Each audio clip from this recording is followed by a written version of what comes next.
is Dr. Cheryl Selman, and welcome to What Women Must Know. This is a show empowering you with truthful information so you can make the most informed decisions possible regarding your health, your emotional, spiritual, mental well-being, and really just getting the knowledge so you find your way, the best way for you in this journey through life.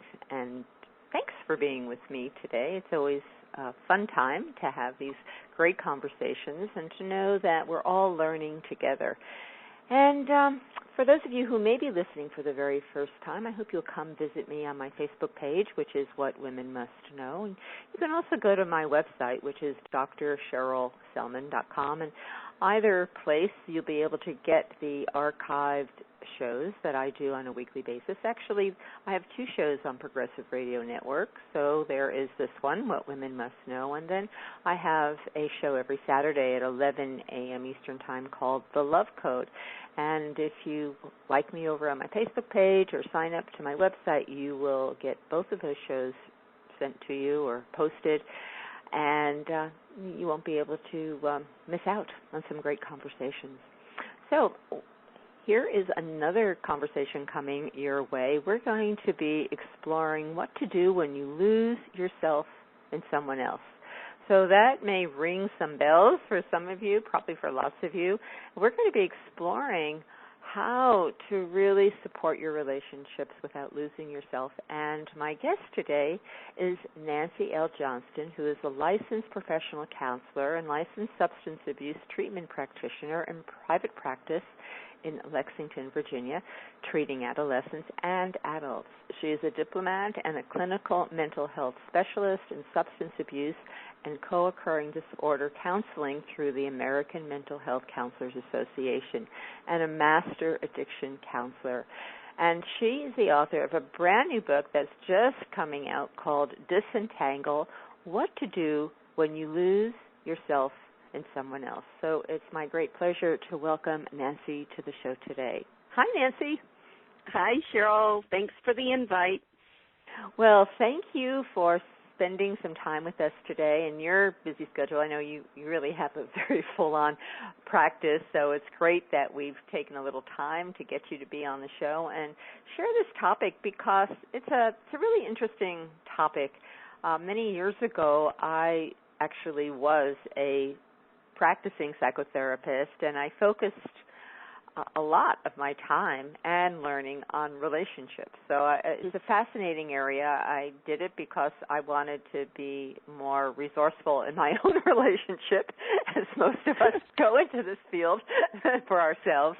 But it also was so enlightening and really helping people to find a path to connect with themselves, not lose themselves. So let's talk about that. So what do you mean? And by the way, congratulations on your book that's just being launched, and it's very exciting, which is, again, Disentangle: When You've Lost Yourself in Someone Else. I think that's a wonderful birthing process that's happening this week. So, again, congratulations. Nancy, so let's talk about losing ourselves in someone else. What does that mean? Sure. Yes, well, I'll give you a little background, Cheryl, on how this work in this book has evolved in general, and then over time we can pick back through that.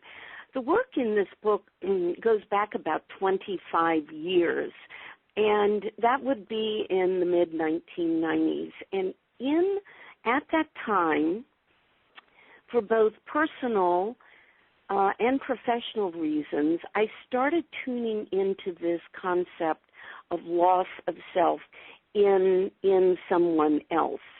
I had started to attend a fellowship for family members of alcoholism in an effort to restore myself, and that's language I use now more than I understood then.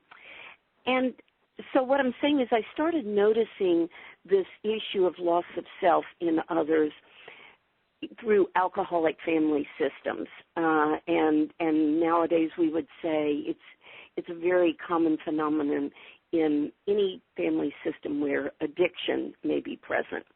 But what happened as I was starting to tune into both the real experience of loss of self and the clinical one, a client walked out, was leaving my office one day, and she said, "Nancy, I understand what you mean about getting some emotional distance from my husband."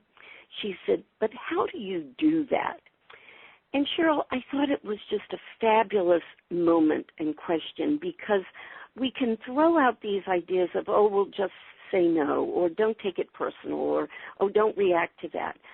But as we, and I'm going to pick up your language already, as we are finding our way, those are difficult skills to really absorb and learn how to do. And so I tried to respond to her. I did respond to her by a quick jotted down list of about 6 different ideas about how do we do this emotional balance. Now I speak of it as emotional balancing myself. As that clinical day went on in private practice, I noticed a theme of how often people needed this type of information, and the theme of disconnecting from self and focusing on what other people need from us. It was an in-law situation. There was a work situation. And what I started to see, not just that day, but over the next year or so, was that we get so focused on what the needs of other people, or accommodating those, or trying to help someone be pleased by us or like us, that in that very behavior we lose our connection with ourself. So briefly, that little list became a handout, became groups, became a self-published book. Then Central Recovery Press picked it up in 2011, and what is launched this week is the 2nd edition of it by Central Recovery Press. So it's just an ever-evolving piece of work. Well, good for you. And, one query and one conversation can lead to, well, isn't it something? A whole new direction in life, really, and a great awakening. Yes. So obviously you deal with a lot of addiction, and I think we really need to expand that definition. We often think of addiction related to alcohol or maybe some substance abuse, but I know in my work addiction has a much greater meaning and dynamic that probably most people are dealing with, whether they are aware of it or not. So can we explore what is meant by an addictive pattern or a system that is operating dysfunctionally? Right. So one of the things, the hallmarks for me of an addiction would be the individual's inability to control their use of fill in the blank, Cheryl, okay? That certainly is one of the ways that we define the substance addiction, is the inability, say, to not drink, even though they've said they aren't going to do that. But any, we would call loss of control over use. So, if we're talking about spending, say, and we really cannot control our spending, that is a hallmark of something to pay attention to. An addicted system also is characterized by tolerance is a word, where it just takes more and more engagement to get the same effect or high, or I was listening to an excellent webinar the other day. Infatuation would be the emotional experience we're talking about. So loss of control over use, a building of tolerance, and continued use of whatever, despite negative effects on someone's life. I'll stop there right now and see what you might want to do with those. But those are all very practical, hands-on ways to help a person look at what may be going on. So one of the thoughts I had as you were talking, what are some ahas that you may have for us? For so many people, they are brought up in family systems which are repeated, but they seem like normal, right? That's just Yes. the way it is, and these are just the Mm-hmm. feelings I have, and this is just what I have to expect.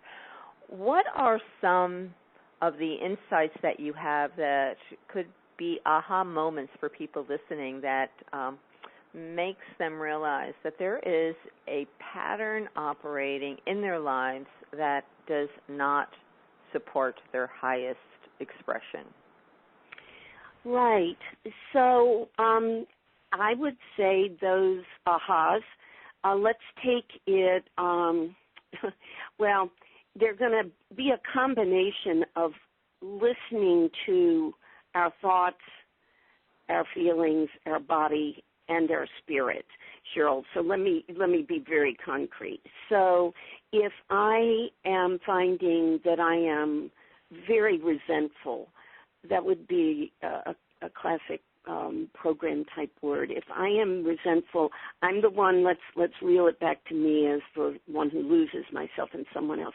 If I am starting to feel really resentful of everything that I'm doing for someone else or other people, that is my moment not to blast them, but to let it be my aha moment, to use your language, to wake up, to become aware that I am out of balance in that moment, and to pause and to step back and to start listening to, wait a minute, I'm resentful, and am I doing something? Did they ask me to do it? Did I volunteer to do it? Did I volunteer to do it when I don't have any time to do it? Am I extending myself past my resources? I could give an hour lecture on this particular resentment moment. I would say other mind-body feeling things would be if we're exhausted and really feel like at the end of the day that someone said to me years ago, where was I in the formula? All of a sudden, what was on my little to-do list for the day, I didn't even revisit it because I lived my life in a way that swept me away to other people's lists and things that I thought were important, but I got away from my list, and now I'm super exhausted and don't have time to do the things that I do. I would say any type of strong emotions or body. The body really does tell us. It may not be able to be specific, but it can tell us if our back is aching or our jaw is tight or any number, if our fists are grabbed, and we want to notice that and gently find time and space to sort and listen to what's going on within. That's the beginning. Then there are things to do, but those are the aha moments. So it would be accurate to say, Nancy, if you find yourself in a repetitive pattern or behavior, if you're finding yourself repeatedly feeling resentful towards situations, if you are finding yourself always feeling exhausted because you just extend yourself beyond what you really want to do, if you're feeling that you are always in power struggles in relationships, and if you see patterns going on, this is a pretty big signal. That's the awareness. That's the wake-up call that there is. It is, Cheryl, and I'm jumping in because there's an important moment in what you're saying, and then we'll go where your question goes.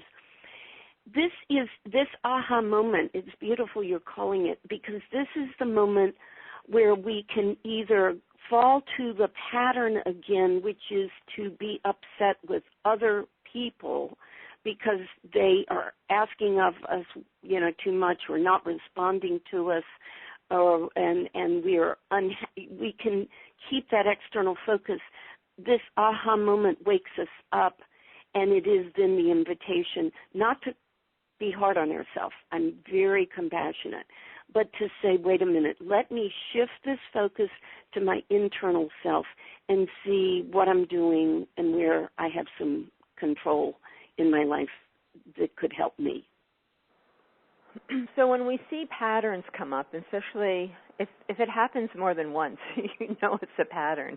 If you are reactive to someone more than once, yes, if you have a strong emotion more than once, we can see it's a pattern. To really get the healing from this moment, because we've all been in those situations. I certainly have. I've noticed where I would keep bumping, I would say, into patterns that were not comfortable, that caused some degree of discomfort, emotionally, physically. It's the beginning of a journey of really becoming more responsible, I would say, or you could say waking up or being empowered, because the journey here, and I'm sure this is what you do in your work, because that's what you do is working in your field to support people and taking responsibility for their lives. We have to go deeper and understand we are operating with a program that was most likely 99% of the time set up early in our life, and it is a program that is demanding our attention for healing and transformation so we could step out of programmed responses and have a greater freedom to live our life. Well put. Yes. I'm with you.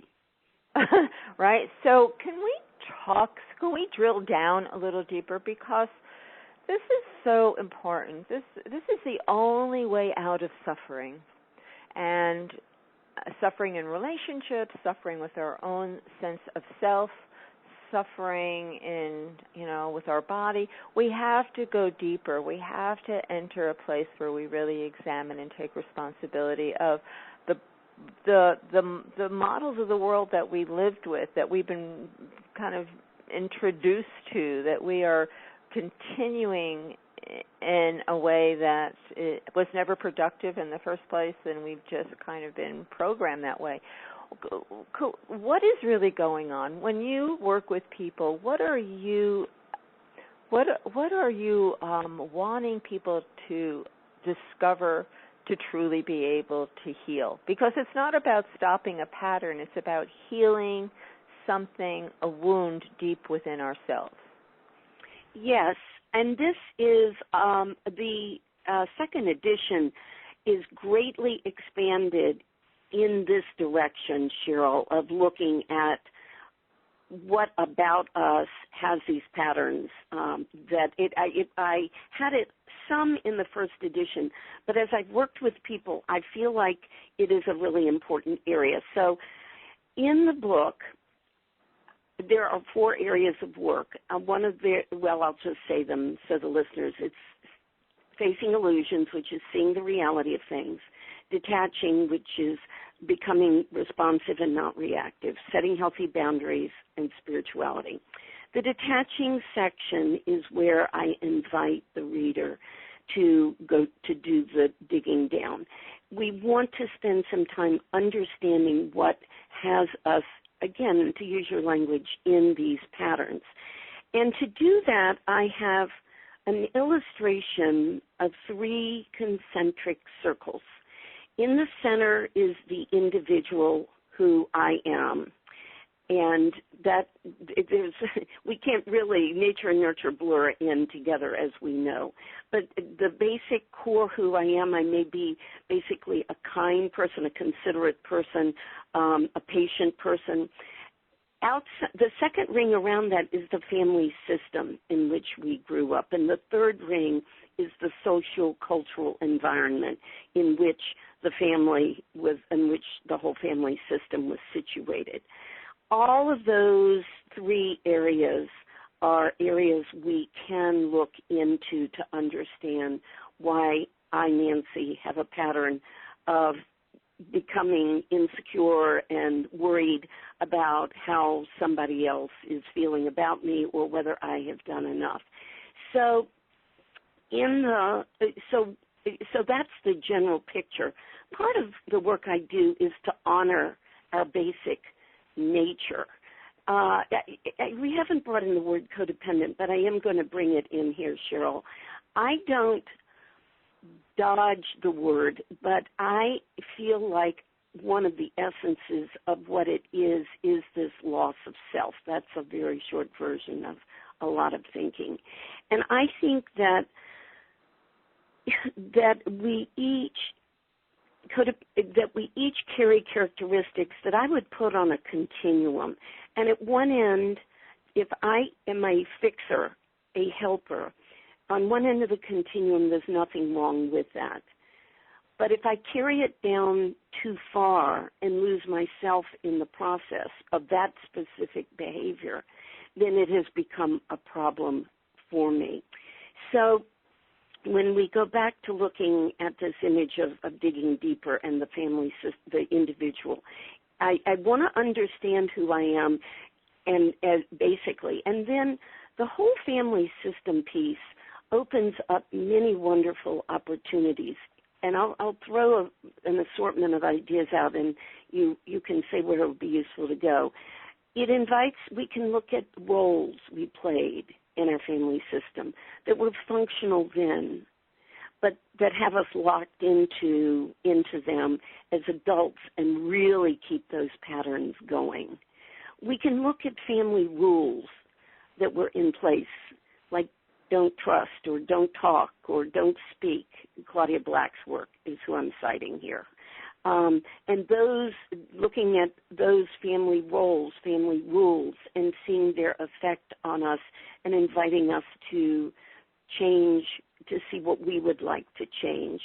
The third area that I've gotten particularly interested in over these since the first edition is the attachment theory parts, where we are looking at our basic are we insecurely or securely attached? And that does go back to our foundational relationships with parents.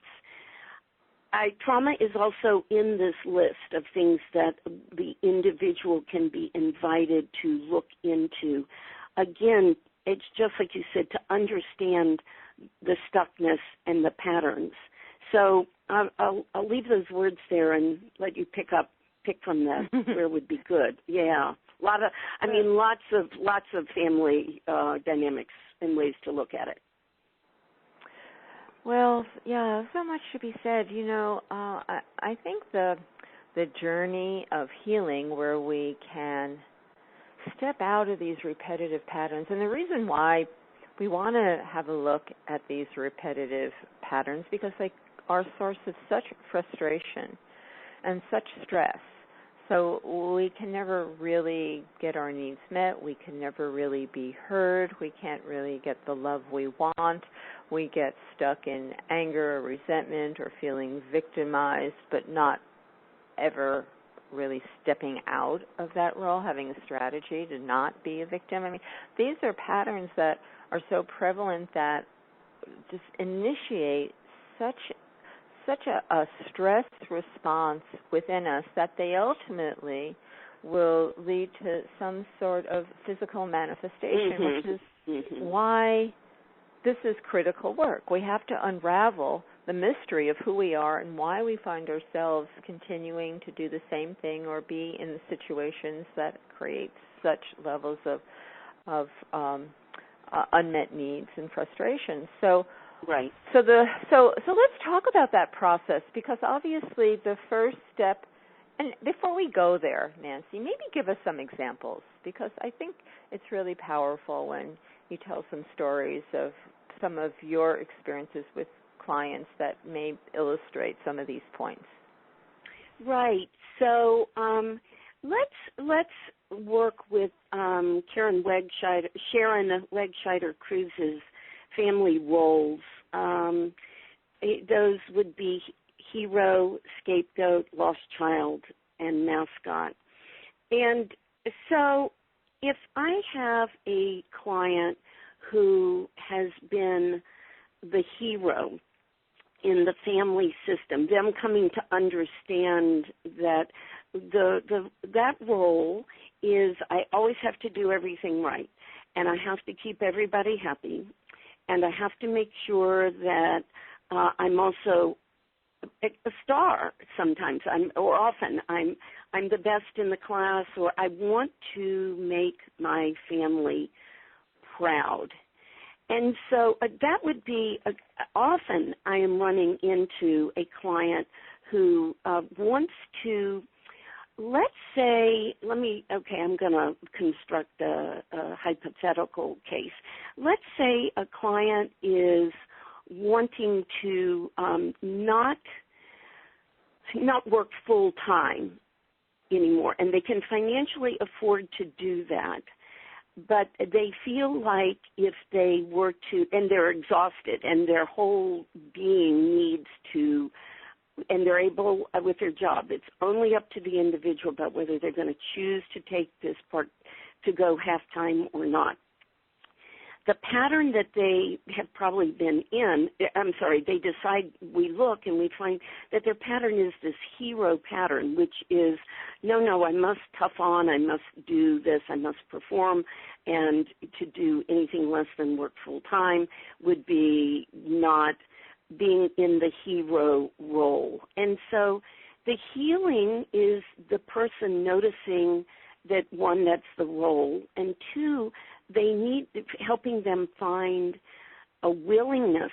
That's such an important word, in whether it's addiction or this word, to shift out of that role, to say, you know what, it won't look great on my resume, but I just really, my whole body, my whole spirit says that I really need to be stepping back and do work half-time for a while.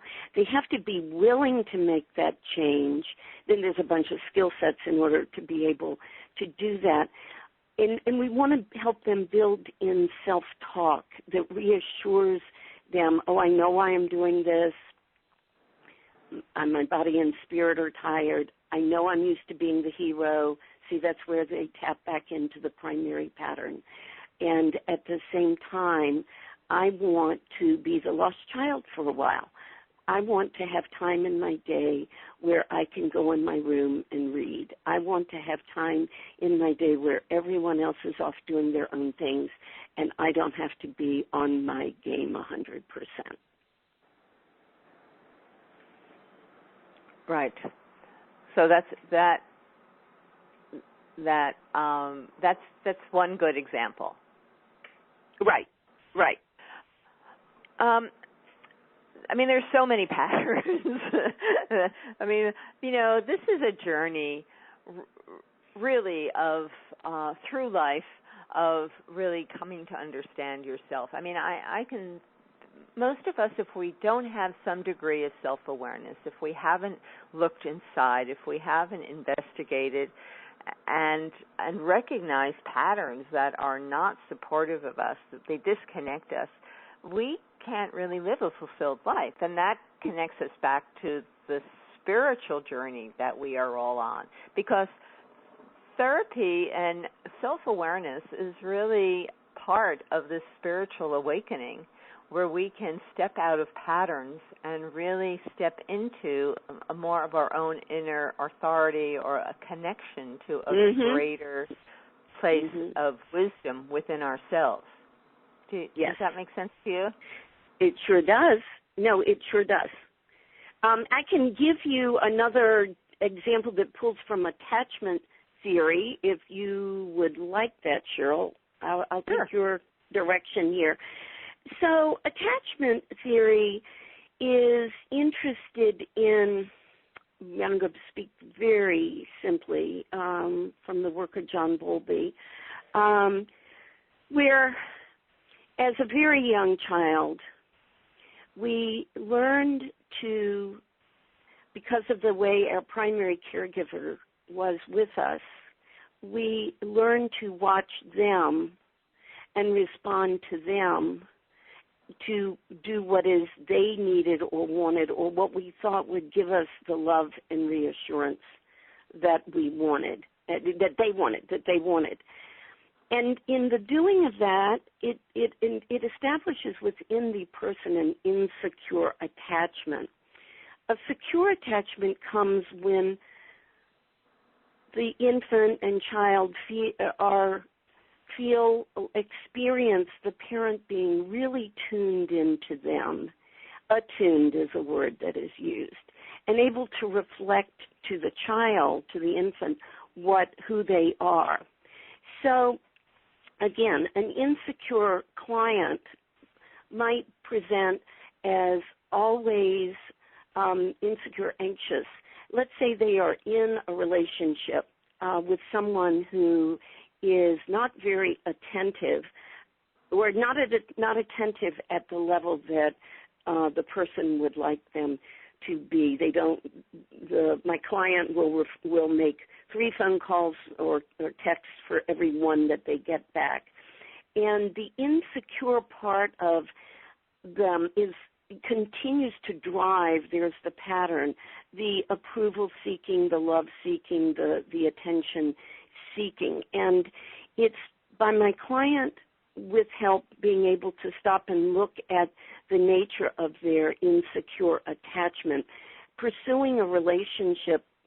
If you're an insecure person, pursuing a relationship with the hopes that relationship will help to make us more secure is not a guaranteed thing. That we could go several ways on that, but it's not a guaranteed thing.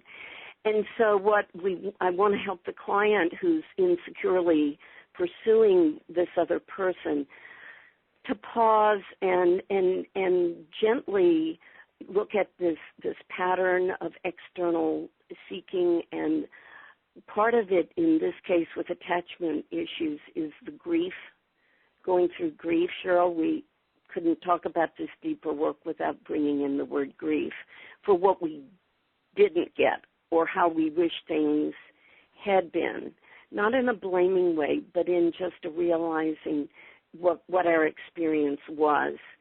And in that grieving, some of the freedom to start being secure within ourselves is the path that we're headed there, and being able to reassure ourselves and self-soothe ourselves in the face of when that insecurity starts coming forward.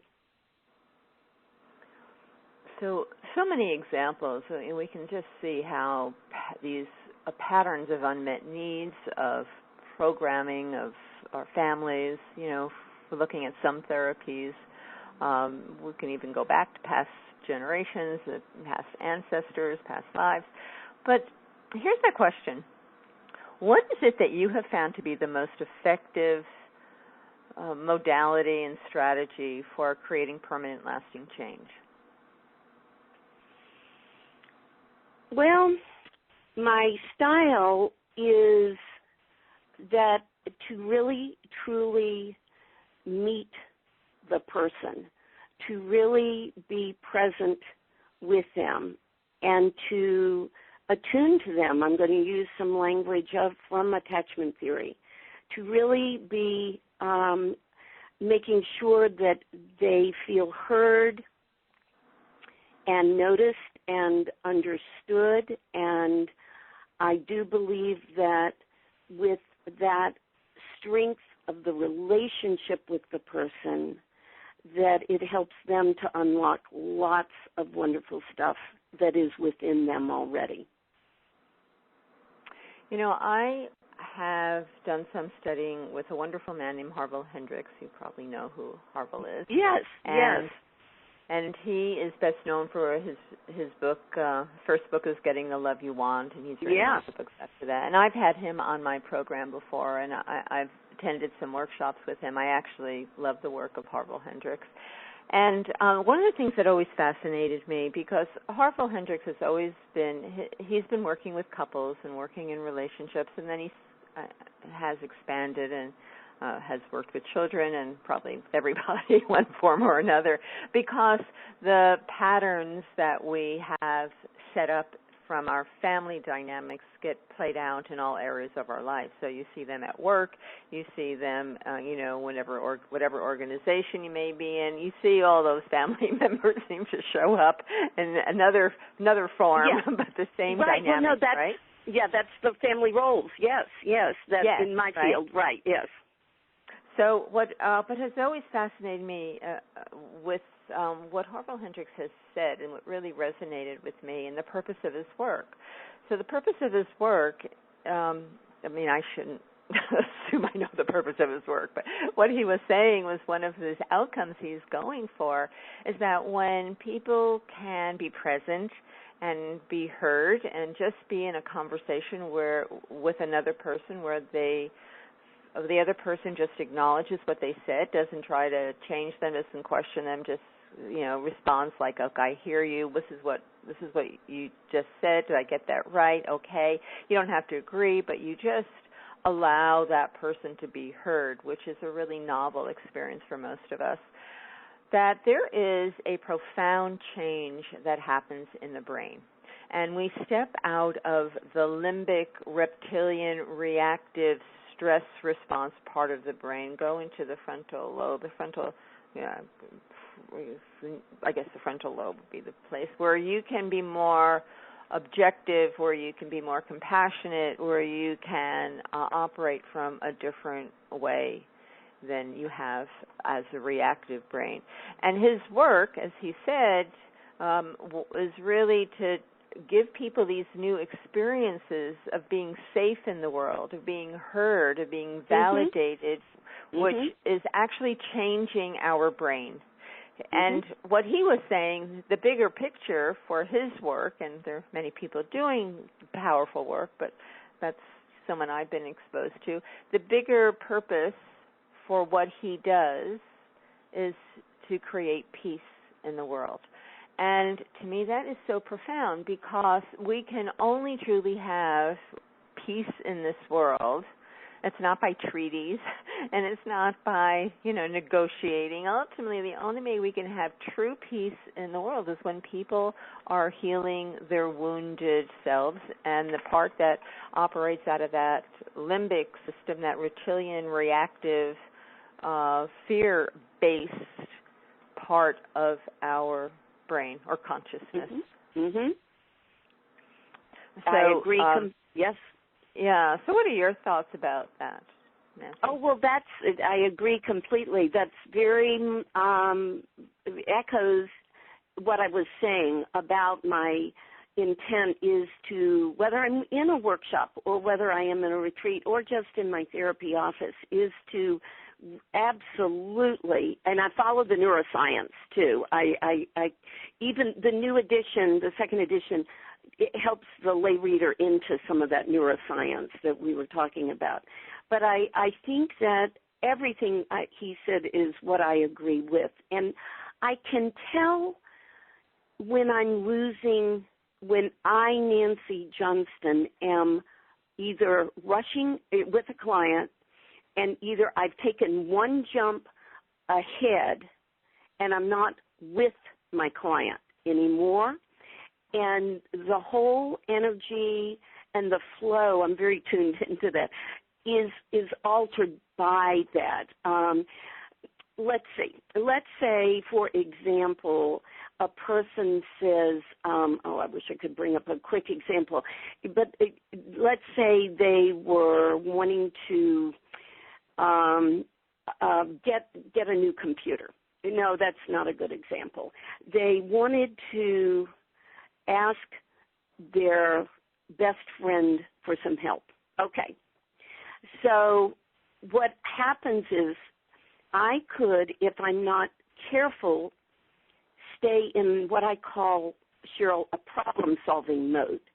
Okay, well, that's a great idea. So how are we going to ask your friend? What's a good time of the day? What's the best form of communication? Now, let me be clear. We can do that, but I can feel in the room if I've jumped to another track called problem solving. And I find that and I realize, I want to hear more from them about how they feel about asking for help at all, and how they feel about this idea that they just came up with, and what's going on with them as they imagine doing that. And all of a sudden, it's really rich, meaningful work, because that is that's where the deeper work is. It's not the problem-solving side of things. And I find, let's say that they hate asking for help, that their patterns are to never ask for help. And so we can work with that. So do you do just a counseling model, or do you work with techniques that actually go in and create change, working with modalities that actually are rewiring the brain? Well, I actually don't quite know how to answer that question. I would say that, I think that mindfulness itself rewires the brain. Well, we know that. I mean, that's not hypothetical. So one of the strategies that I've been a student of the work of John Kabat-Zinn since, the whole time this book has been going on. So I do think that conscious breathing and mindful breathing, and I will stop in a session sometimes. Usually it's if the client asks. Sometimes they'll arrive and they'll say, can we take 10 minutes to just breathe? And what I know we're doing is shifting that neurobiology. We are quieting the sympathetic nervous system that has the adrenaline and the cortisol running, and as they've either rushed to the office or very often have had some issue that's upset them just before they have come into the office. So neurobiologically, we certainly are using mindful breath and occasionally some mindful stretching. Certainly in my retreats, we do mindful stretching more easily than in the office. And so that's certainly, mindfulness is certainly one of the specific things that that I will use. I also do like, it's interesting, I do like, well, let's just stay with the neurobiology to answer your question as best I can. I'm also intrigued with Rick Hanson's work, Buddha's Brain and Hardwiring Happiness. And he, of course, uses mindfulness a great deal. But I think an important piece that I have from him is, he calls it HEAL, have a positive experience, enrich it, absorb it, and then link it. Well, I'm not going to teach all of that. But we very often, in terms of rewiring, do not let something positive seep in enough. And the neuroscientists are telling us that we can, it's just what you were saying with Harville Hendricks, that we really can improve our neural pathways if we will let the good stay with us. So if I say, that you look really great in that color, and we have an immediate way that we deflect that, I've had this blouse since, I was 20 years ago, and we have not let that compliment in. And that's something I've been doing more and more for myself with the internal stuff, is trying to let the good seep in, not letting judgment on my part or self-consciousness, trying to be very aware of those as they show up, and rather letting the positivity have its place and help with the rewiring.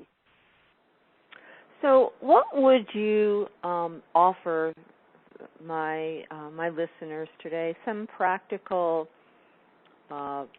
strategies or insights? Where can they begin to take back to themselves and dissolve, I would say, the patterns, the energies that have kept them in frustrating or unfulfilling dynamics, whatever that may be? What would be some practical tools you would suggest for people? Well, that takes me back to commenting on the 4 areas of work in the book itself. facing illusions of seeing the reality of things, detaching boundaries, and spirituality. So I'll comment briefly on each of those. The first one about facing illusions is for us to, as we are getting to know our patterns, to use that language, is to allow ourselves, and here comes the grief process again, to see the reality of things, of the other person, of how we are, how our situation may be. We have an assortment of ways of defending, as we know, against seeing those. We have hope of things changing. We keep thinking that if we did something different, things would change. So helping ourselves see that, we've loaned money to our adult child 3 times and it's a loan and they never pay us back, and we ask for them to pay us back, and they never pay us back, and so we want to see and face that reality, so the next time they pay us back, we may say, I can't pay you. I'm sorry. The next time they ask us to give money, we might say, well, I'm sorry, I'm not able to do that. We need to talk about paying me back for the other money. So seeing the truths in there is very important. In the detaching section, I would say we've covered a lot that's in there about shifting from being reactive to being responsive. Reactive keeps us in our patterns that you're speaking of, and it's only by stopping and pausing ourselves and then thinking, what is it that I really do want to say? What is it that I really am feeling? What is true for me? And then being able to move into that. So if somebody has said, are you able to keep my kids on Saturday? My husband and I have a plan to go somewhere, and we had planned something special for ourselves that day. Now I'm getting into the boundaries. I say to everybody, don't say yes or no right on the spot. Stop, pause, step back. Say, let me think about that. I'll get back with you. And in the in the stepping back, then we can, now I'll talk to boundaries. Now we think, I really want to help them out, and I really wanted the day to myself. So how do we sort through that with ourself? And I might decide, I really terribly need to have some time for myself. And I don't know, Cheryl, I'm not going to construct the whole thing. We could go back and forth with a compromise, but mainly I'm not just saying, sure, I'll be glad to do that. And then they arrive on Saturday morning to be dropped off. Here comes the other word we talked about. I'm resentful and unhappy that I've done this, and this is what my whole day is. I want to have stopped first and given myself, deep, serious consideration, and then figured out what is, and all of us therapists talk about, what is my I statement. I want I can do that for 2 hours, and that's what I can offer you. If that can help you, let me know. That might be a formulated I statement. And the fourth area is spirituality, and that section, Cheryl, is very influenced by learning to live the serenity prayer, and that is sorting what I can and cannot control, acting on what I can, letting go, using my spirituality to help me let go of what I cannot control. And this is a super important area, because if we go back to my word about entanglements, often entanglements are about me trying to control something that I really do not have in my control. And my healing is to start noticing that pattern, perhaps, and shift it, because there's plenty I can control. Very often, very often I say this in a somewhat light way, very often what I'm trying to do is control what I cannot, which is called the other person.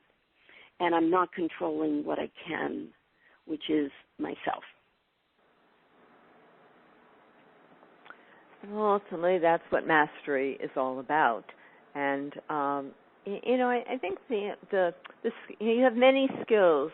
Obviously, have dedicated yourself to this work, and it gives you many facets in order to reflect back to people, which what a good counselor does. It's a way to be a mirror, so to speak, to allow people to have more insight into themselves, to be heard, to begin to be more introspective, to identify and observe themselves and the behaviors that they've been operating in their lives. And I also like to combine that, as you were saying, with the spiritual, with the mindful work. There's so much research that shows that mindfulness changes the brain, that heart math changes your brain.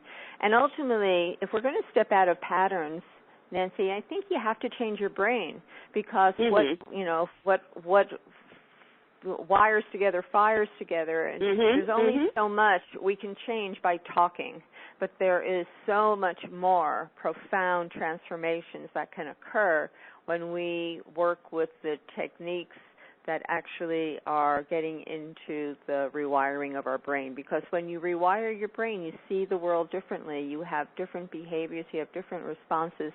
That is how ultimately you step out of the pattern. I think you have to come to some level of self-awareness, which is where the counseling role is really important, to just reflect and to explore oneself. And then you have to put these techniques in place if you really want to rewire your brain, because you see the world differently when you rewire your brain. And that's, in my experience, the way to step out of pain and suffering and trauma. Yes, yeah. Yes, and again, that's what the inclusion, like I said earlier, of the neuroscience pieces in this second edition is one of the significant additions to from 2011 to the edition of 2020 now, and I agree very much with you, and I'm glad.